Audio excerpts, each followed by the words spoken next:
আমার ছুটির ঘন্টা বেজে গেছে আজকে। তো আজকে চলে যেতে হবে শ্বশুরবাড়ি। অনেক দিন থেকেছি বাবার বাড়িতে, দীর্ঘ 1.5 মাসের মতো থেকেছি। তারপর এখন আজকে আর থাকা যাবে না, চলে যেতেই হবে।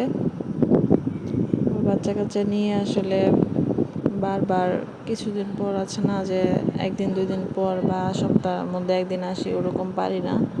যদি কোনো কাজ থাকে তাহলে আসা হয়, এছাড়া আর তেমন আসা হয় না। এই জন্য ভাবলাম যে একবারেই থেকে যাই।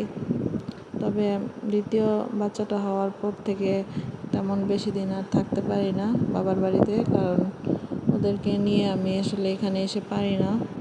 এখানে তো আমার শ্বশুরবাড়িতে আসলে সবাই আছে, সবাই ওদেরকে রাখতে পারে। বাবার বাড়িতে আসলে তেমন কেউ নাই রাখার জন্য। তো এবার যেহেতু বেশি দিন থেকেছি, এজন্য জিনিসপত্র অনেক বেশি হয়ে গেছে, ব্যাগের সংখ্যা অনেক বেশি বেড়ে গেছে। তো একটু পর আমাদেরকে নিতে অটো আসবে। অটোতে করে চলে যাব, আমার শাশুড়ি আসবে নিতে। বেশি দিন থাকলে আসলে যেখানেই থাকি না কেন, বেশি দিন থাকলে মায়া বেড়ে যায়, যেতে আর মন চায় না। তো আমার 2টা ভাইঝি আছে, আর আমার আম্মু বিশেষ করে, এই 3 জনের জন্য আমার সবচেয়ে বেশি খারাপ লাগবে শ্বশুরবাড়িতে গিয়ে। তো আমার বড় ভাইয়ের মেয়েটা, ও আসলে আমাকে অনেক বেশি পছন্দ করে।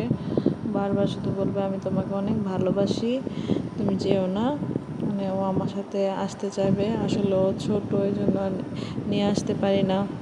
ওকে আমি খুব বেশি মিস করব। আর আম্মু তো মানে কান্নাকাটি শুরু করে দেয় যাওয়ার সময়, যখন ব্যাগপত্র গুছায় তখন থেকে কান্না শুরু করে দেয়। আর আমি চলে আসলে আরও বেশি করে কান্না করে। তো আম্মুর এগুলো দেখলে আরও বেশি মানে খারাপ লাগে।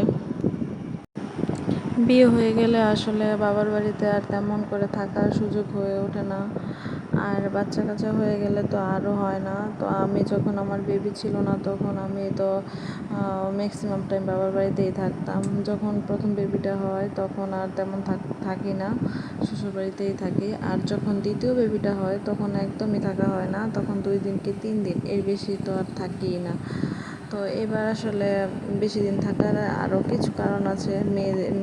বড় মেয়ের অসুস্থ ছিল, ওকে ডাক্তার দেখালাম। তারপরে আবার ছোটো মেয়ে অসুস্থ হয়ে যায়, ওকে ডক্টর দেখালাম। কারণ ওখান থেকে তো আমি আর আসতে পারবো না, একবারে এখান থেকেই ডাক্তার দেখায় তারপরে ওদেরকে নিয়ে যাব। এই জন্য আরও বেশি দিন থাকা হয়েছে। আবার ছোটো মেয়ের টিকা দিতে হয়েছে, সব মিলিয়ে ঝেলিয়ে আর কি আর যাওয়া হয়নি।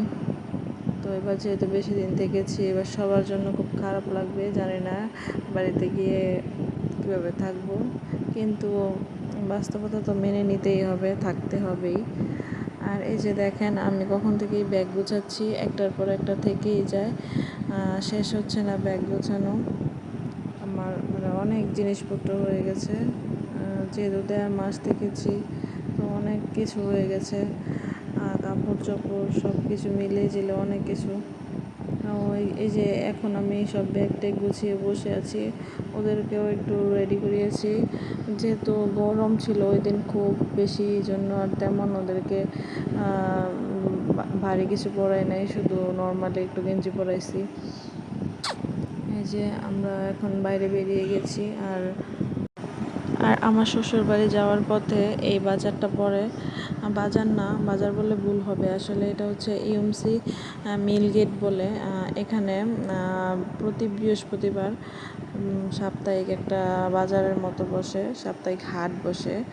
তো এখানে অনেক সস্তায় সব কিছু পাওয়া যায়, ফল মূল, সবজি, শুটকি, মাছ, তরি তরকারি সব কিছু পাওয়া যায়। তো এই বাজারটা আসলে আমরা দেখে দেখে আসছিলাম। তো এই যে চলে আসলাম আমার শান্তির নীড়ে। আমার হাজব্যান্ড এতদিন একা একা ছিল ঘরে, তো কিছুই গুছায়নি, এসে দেখি সব এলোমেলো হয়ে গেছে। সব কিছুই আস্তে আস্তে আমার গুছিয়ে নিতে হবে। আসার সময় আমার মেয়েটা ঘুমিয়ে গেছে। এই যে আমি নিজের বাড়িতে আসলে একটা শান্তি লাগে এখন, যতই এখন বাবার বাড়িতে যাই, কিন্তু আসলে নিজের একটা সংসার হয়েছে, এখানেই আসলে শান্তি। তো সবাই ভালো থাকবেন, আল্লাহ হাফেজ।